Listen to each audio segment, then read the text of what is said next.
करता हूं जो कोई भी उस चोर को पकड़ेगा, राजकुमारी की शादी उसी से करूंगा। राजा के इस घोषणा से लालची और साहसी दोनों तरह के लोग आए, लेकिन कोई भी चोर को पकड़ नहीं पाया। आखिरकार एक किसान का बेटा अपनी बुद्धिमानी से उस चोर को पकड़ लेता है। फिर राजकुमारी की शादी किसान के बेटे से हो जाता है। कुंदापुर नामक एक राज्य था जो अपनी हरियाली और शांति के लिए विख्यात था। इस राज्य पर राजा तेज सिंह का शासन था। राजा तेज सिंह का प्रेम केवल अपनी प्रजा से नहीं बल्कि प्रकृति और विशेष रूप से पेड़ों से था। उनकी दिनचर्या का एक बड़ा हिस्सा राज्य के विशाल उद्यानों की देखभाल में गुजरता था। एक दिन उनके दरबार में एक रहस्यमयी वृद्ध संत का आगमन हुआ। संत के चेहरे पर दिव्य तेज और हाथों में एक साधारण सा दिखने वाला आम का पौधा था। संत ने राजा को यह पौधा उपहार में देते हुए कहा, हे राजन, ये पौधा साधारण नहीं है। ये प्रेम, शुद्धता और निस्वार्थता का फल देगा।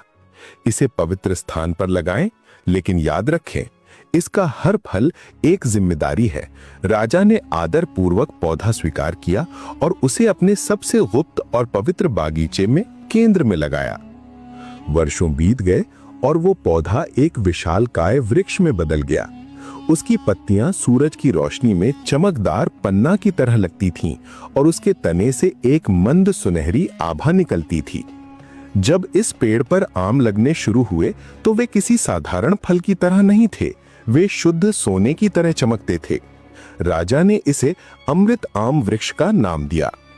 इस दिव्य वृक्ष की सुरक्षा के लिए एक नीला कबूतर वहां प्रकट हुआ, जो रात दिन उसकी डालियों पर बैठकर मधुर संगीत गाता रहता था। वो कबूतर उस पेड़ का दिव्य रक्षक था। दोस्तों, यदि आप लोगों भी पक्षियों से प्यार करते हैं तो इस वीडियो को एक लाइक कर सकते हैं। सब कुछ शांत, पवित्र और आनंदमय था। जब पेड़ पर पहले अमृत आम लगे तो पूरे राज्य में उत्सव का माहौल छा गया। राजा तेज सिंह ने बड़ी घोषणा की, ये फल कुंदापुर के लिए देवताओं का आशीर्वाद है। हम इन फलों का उपयोग राज्य के कल्याण के लिए तभी करेंगे जब इनकी संख्या 100 हो जाएगी। उससे पहले कोई भी इन्हें स्पर्श नहीं करेगा। राजा की घोषणा का सम्मान करते हुए प्रजा ने हर दिन आमों को गिनना शुरू कर दिया। उनकी संख्या धीरे धीरे 99 तक पहुंच गई। पूरी प्रजा 100वें आम का इंतजार कर रही थी, जिसका अर्थ था उत्सव की शुरुआत। और फिर वो सुबह आई। 100वें आम की प्रतीक्षा में राजा और उनके मुख्य सेवक बगीचे में पहुंचे। गिनती शुरू हुई, लेकिन एक भयानक चुप्पी छा गई। आम की संख्या 99 थी। एक आम गायब था। ना तो जमीन पर कोई पैरों का निशान था, ना कोई टूटी हुई टहनी और ना ही छिलके का एक टुकड़ा। यह पूरी तरह से असंभव चोरी थी। राजा ने तुरंत नीले कबूतर से पूछा, मेरे दिव्य रक्षक, तुमने कुछ देखा? कबूतर ने उदास आंखों से केवल सिर हिलाया। मैंने कुछ नहीं देखा महाराज, यहां कोई नहीं आया। उस रात से यह रहस्य गहराता गया। हर अगली सुबह ठीक एक अमृत आम रहस्यमय ढंग से गायब हो जाता था। राजा तेज सिंह का सुख चैन छिन चुका था। वह रात भर नहीं सो पाते थे। उन्हें लगता था कि उन्होंने उस पवित्र भेंट का अपमान किया है। उन्होंने महल की सुरक्षा चौगुनी कर दी। उन्होंने सबसे वफादार सैनिकों को पेड़ के चारों ओर तैनात किया। अदृश्य जाल बिछाए गए और यहां तक कि जादुई मंत्रों का सहारा भी लिया गया, लेकिन चोरी जारी रही। हर सुबह एक आम कम हो जाता था और सैनिक शर्मिंदगी से सिर झुका लेते थे। घबराकर राजा ने एक हताश घोषणा की, जो कोई भी इस रहस्यमय चोर को पकड़ेगा, उसे मेरी बेटी राजकुमारी कुसुम से विवाह और राज्य का आधा हिस्सा इनाम में दिया जाएगा। इस घोषणा ने लालची और साहसी दोनों तरह के लोगों को आकर्षित किया। राजकुमार रत्नवीर अपनी ताकत के घमंड में आया, विक्रमादित्य अपनी चालाकी के साथ और क्रूर योद्धा भीमसेन अपनी तलवार के भरोसे। यहां तक कि मंत्री नीरज ने भी अपनी बुद्धिमानी का दावा किया, लेकिन सब नाकाम रहे।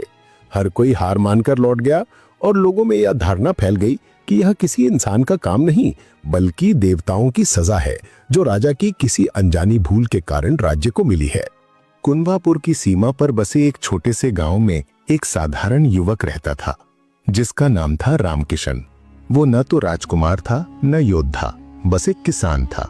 वो अपने खेतों में जितना पसीना बहाता था, उससे कहीं ज्यादा ज्ञान उसकी आंखों में झलकता था। वो बुद्धिमान, दयालु और निडर था। उसने ये रहस्यमय कहानी सुनी और उसके सरल मन में एक विचार आया, चोर को पकड़ने के लिए ताकत नहीं, समझदारी चाहिए।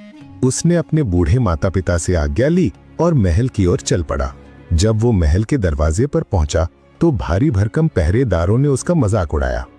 तुम एक किसान, राजकुमार जहां हार गए वहां तुम क्या करोगे?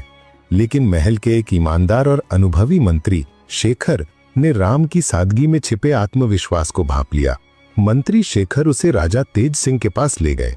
राजा ने पहले तो उस साधारण किसान को देखकर हताश हुए, लेकिन रामकिशन ने शांत और दृढ़ आवाज में कहा, महाराज, मैंने सुना है कि आप ताकतवर रक्षक लगा चुके हैं, लेकिन क्या आपने कभी ऐसे व्यक्ति को लगाया है जो महसूस कर सके कि चोरी कैसे हो रही है? राजा तेज सिंह उसकी बुद्धिमानी भरी बात से प्रभावित हुए और उसे एक मौका देने का निर्णय लिया। रामकिशन उस रात आम के पेड़ के नीचे पहुंचा। उसने अन्य सभी असफल पहरेदारों की तरह तलवार या भाला नहीं लिया।